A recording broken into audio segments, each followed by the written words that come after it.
go. The Lexus fuel pump video I've been procrastinating. This is your stock run-of-the-mill Lexus Is300 fuel pump.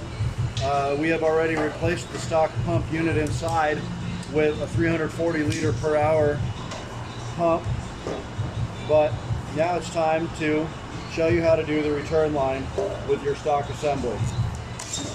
So here comes the little clips. Pull the bottom cap off. Make sure you lose a few pieces.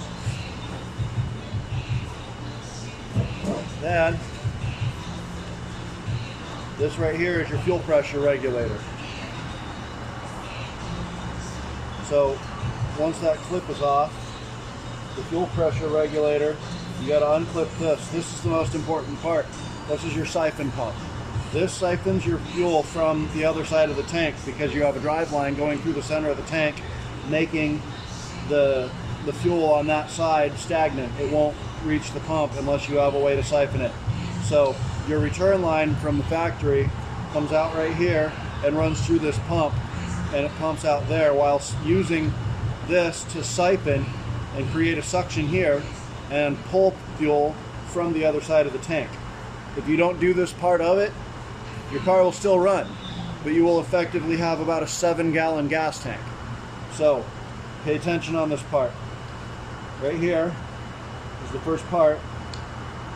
Trying to wiggle this stupid thing out. It does, after you unclip it, it does. There we go. It wiggles out. It's got an O-ring in it. This is your fuel pressure regulator. So I'm hoping I'm not making this all up too high so you can't see it in the camera. There we go. So this is your fuel pressure regulator, and what you basically have to do with this is take them apart like that, and then you're going to have to find a way to plug this or plug this, one or the other. As long as one is plugged, fuel will be trying to flow through it in here and out here. So whatever means you can come up with to plug this will be effective.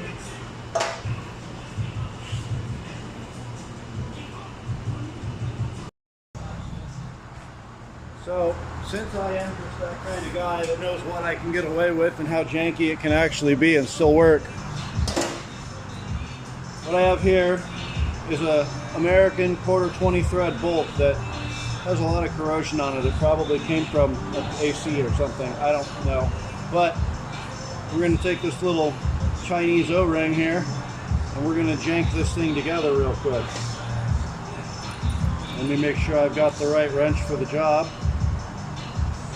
I'm threading this thing right on in, because this 1/4 thread bolt looked like it was just going to thread right down and be nice and tight, and it seems to be working.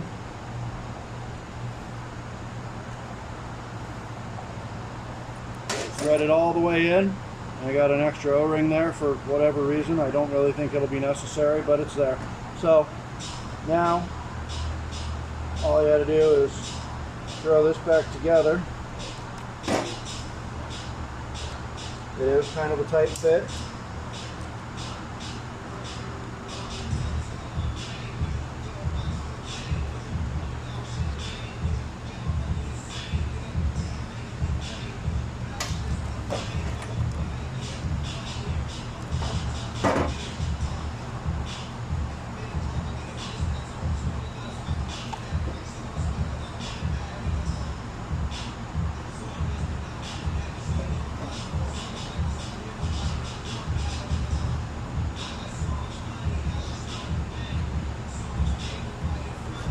There we go.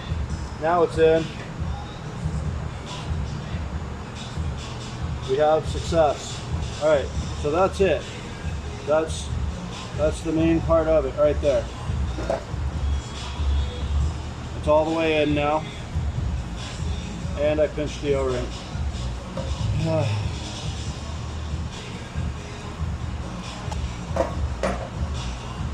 Probably because I need to get rid of the first O-ring. Alright, we're going to try it without the second O-ring that really was never there anyways, so probably shouldn't need to be now. Oh yeah, it fits right in that way. All right, so skip my stupid idea on the second O-ring. Go back to China. Now, we have this. I need to grab a drill bit and a drill so I can show you how to further redneck your fuel pump. Like, I'm gonna fucking 3D print my dick and sell this shit. I'm recording again. Oh, fuck.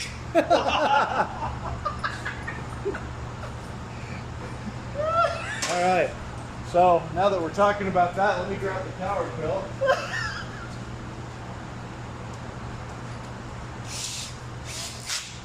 So, this is going to sound really dumb, but it works. I've already done this once and it kind of worked. I'm kidding, it totally worked.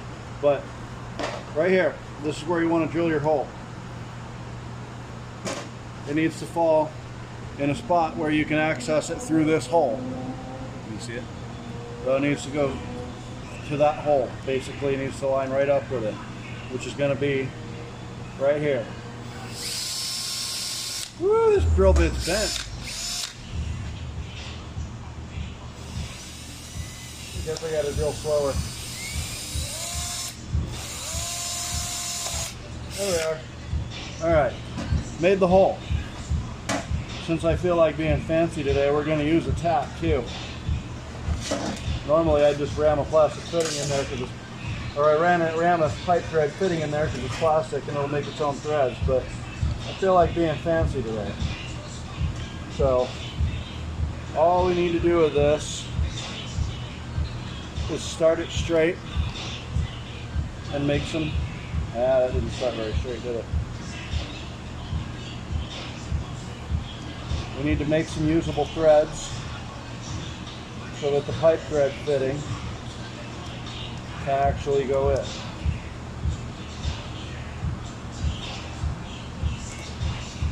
There we are. I got a little cocky there first. Okay, so that's about enough right there.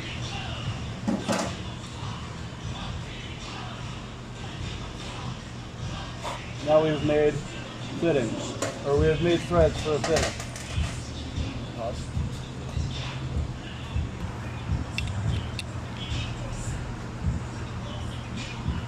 Shit. Okay, so here we go with the next step of the video here. Then you put a fucking fitting in it. You grab a 7 or 12 millimeter socket, a deep. So this fitting becomes your return line if you can avoid throwing it on the floor.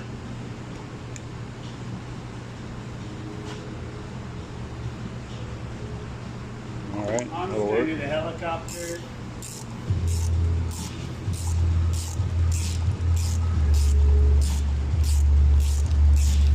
It's important to bring this fitting all the way in for multiple things. There's one reason.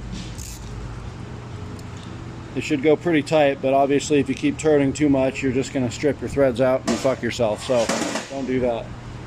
One reason is you don't have a whole lot of clearance above this, and the line does have to curve off right up towards the front of the car, because you're going to have to drop that line down in front of the tank, but that's coming up in the later part of the video.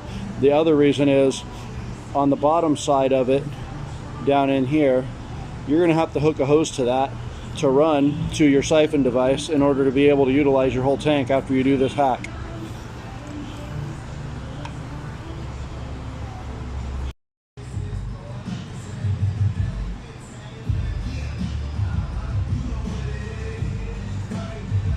All right, here we go. So next we have this spot here, which is the perfect spot for a return spout.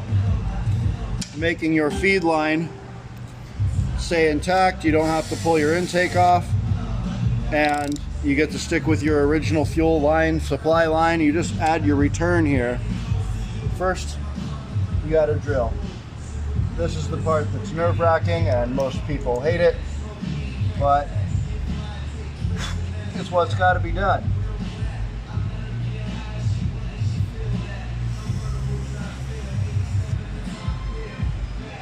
Oh, I'm almost centered too. Yeah.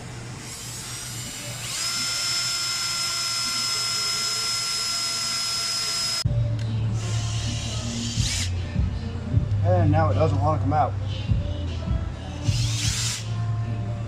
Does that mean your pull-out game's weak? Yeah, there we go. So now that we have a ton of metal shavings in the line, what we're going to do is use an air compressor and blow through the line from the other end, since we still have the fuel pump out. Hit pause. So now that the hole's drilled, we're going to take a 1/8 NPT tap. I don't know how well you can see that, but I'm going to try and show you. It's a 1/8 by 27 NPT. It's a pipe thread tap. You can get them at most auto parts stores or online. You're going to want to use a breaker bar, that way you can turn it back and forth without having to deal with the ratcheting mechanism, and you'll still have the torque available to snap this bitch right the hell off in your fuel rail if you hate your life that much.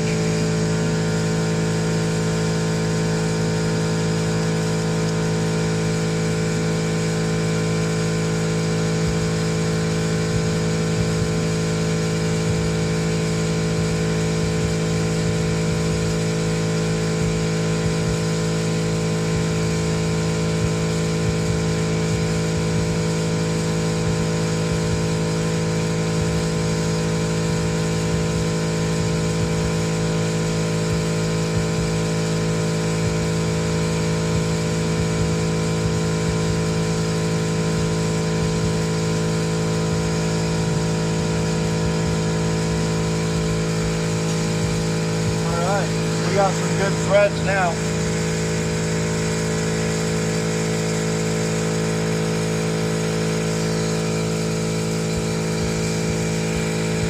Zoom way in on those threads. Go, camera, go. Focus. This is not why I spent $600 on China to get a camera.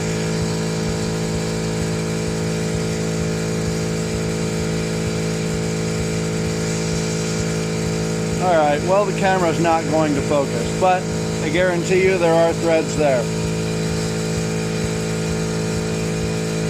So, there we have it. Threads right in. No issue. So once it's all threaded in, now you've got a return spot. For the return spot, we're going to thread one of these in, and then we can clamp a hose right to it and run it to our adjustable fuel pressure regulator.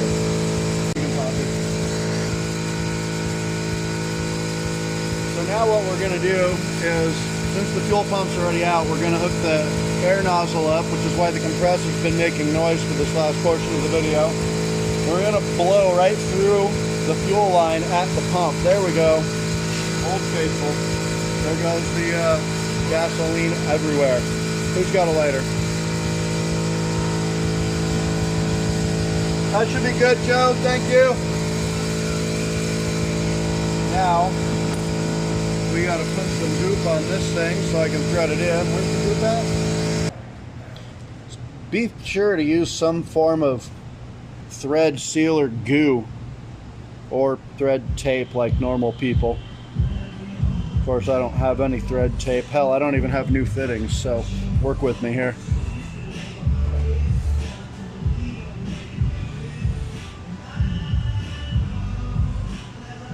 There we are. Another very important part here is to always make sure that you have top-notch quality tools.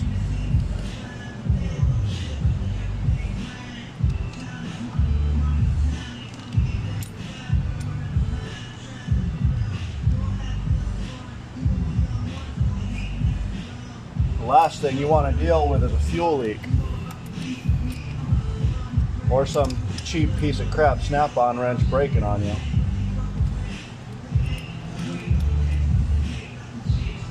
I'm going to call that tight enough.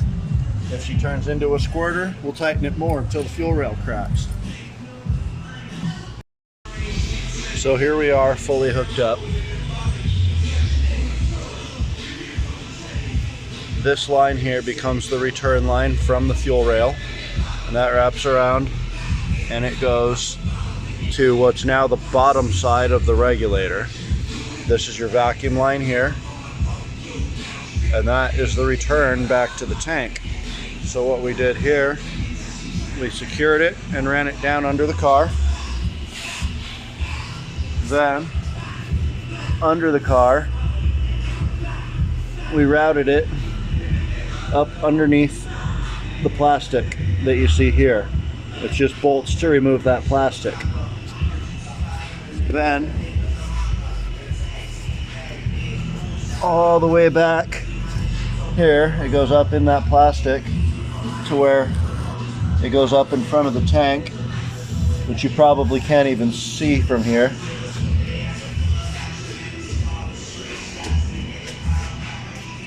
And it runs back to here. This is our return line now.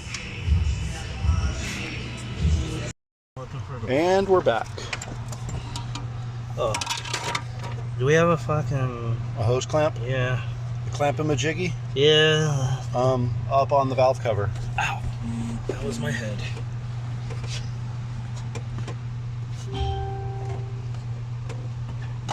So now we have our return line.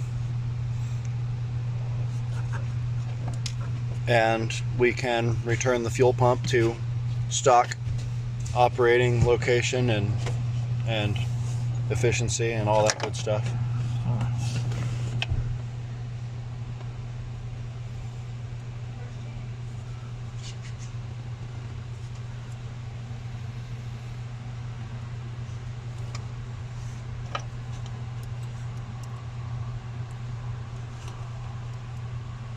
Get in the groove.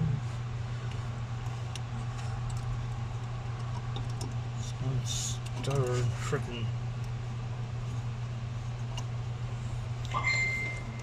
All right, so that part's done with. Now we just got to secure the line underneath, which you can do any various way you want. Hey, look, my lovely wife came to watch me set this car on fire. After you're done with everything from the previous videos, this is your final step. Set your fuel pressure to whatever makes your fuel trims actually go to a really good spot. For us on this car, it actually wound up being about 60 pounds of fuel pressure.